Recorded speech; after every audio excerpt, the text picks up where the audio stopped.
Bismillahirrahmanirrahim. Assalamualaikum warahmatullahi wabarakatuh. Perkenalkan, nama saya Nurul Azkia. Saya dari kelas 2E dengan NIM 1216000155. Di sini saya akan menjelaskan sedikit penjelasan tentang uji normalitas. Apa itu uji normalitas? Adalah sebuah uji yang dilakukan dengan tujuan untuk menilai sebaran data pada sebuah kelompok data atau variabel. Apakah sebaran data tersebut berdistribusi normal atau tidak. Untuk menentukan apakah data yang ada itu berdistribusi normal atau tidak. Berdasarkan pengalaman empiris beberapa pakar statistik, data yang banyaknya lebih dari 30 angka, maka sudah dapat diasumsikan berdistribusi normal, bisa dikatakan sebagai sampel besar. Nah, adapun macam-macam uji normalitas yaitu ada uji grafik, chi-square, kolomograf Smirnov, Illiefors, dan Sapir-Whorf. Tapi yang sekarang akan saya jelaskan adalah hanya dua, Kolmogorov-Smirnov dan Sapir-Whorf. Yang pertama ada metode Kolmogorov-Smirnov, membandingkan distribusi data yang akan diuji dengan distribusi normal baku. Nah, adapun beberapa syaratnya itu ada data harus berskala interval atau rasio, terus ada data tunggal dan belum dikelompokkan sebagai distribusi frekuensi, dan data termasuk data sampel random. Kriteria uji Kolmogorov itu kriterianya adalah jika sig atau p value lebih kecil dibanding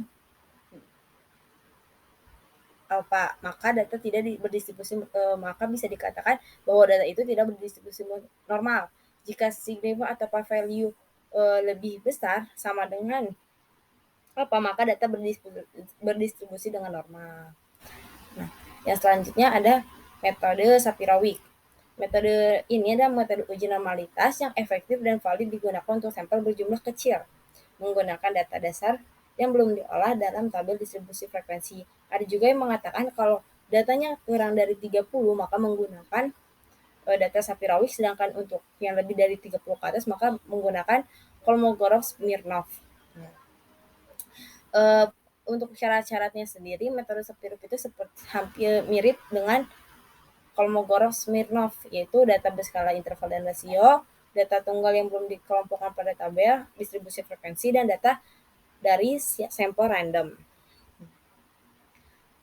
Nah, untuk kriterianya juga sama dengan seperti sebelumnya, Kolmogorov-Smirnov, bahwa jika signifikan atau value lebih kecil dibanding apa, maka data tidak dapat berdistribusi dengan normal, dan jika signifikan atau value lebih besar sama dengan apa, maka data berdistribusi normal. Oke. Di sini ada contoh uji normalitas. Di sini ada data berat badan mahasiswa yang mengikuti pelatihan kebugaran fisik. Nah, di sini ada 27 data dengan sama dengan 5%. Apakah data tersebut di atas diambil dari populasi yang berdistribusi normal? Nah, salah satunya untuk membuktikannya, mari kita coba mengerjakannya. Yang pertama harus dilakukan adalah cantumkan hipotesis statistik, yaitu HO, data berasal dari populasi yang berdistribusi normal, dan H1, data tidak berasal dari populasi yang berdistribusi normal. Dengan apa tadi? 5%. Kemudian statistik ujinya kita menggunakan dua, uji kenormalan Kolmogorov dan kenormalan Sapir-Whorf. Karena tadi yang kita bahaskan ada dua, jadi intinya pun jadi dua.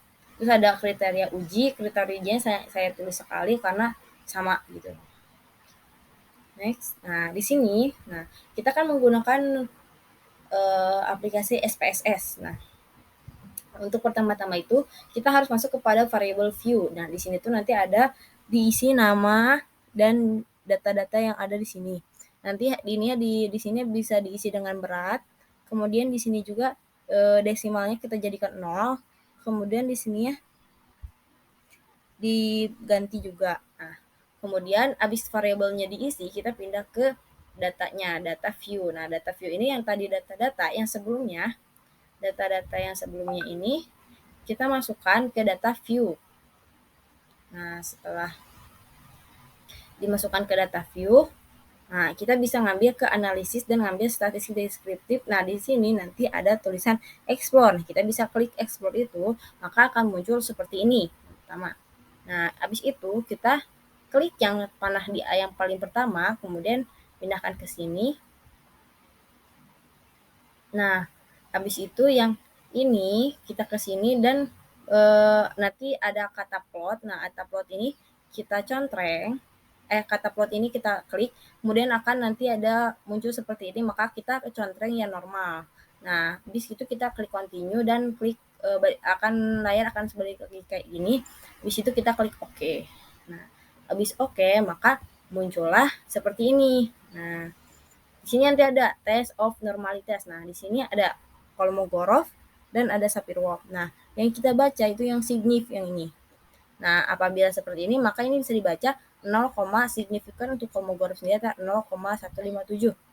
Dan yang satunya lagi untuk Sapir-Whorf yaitu 0,48.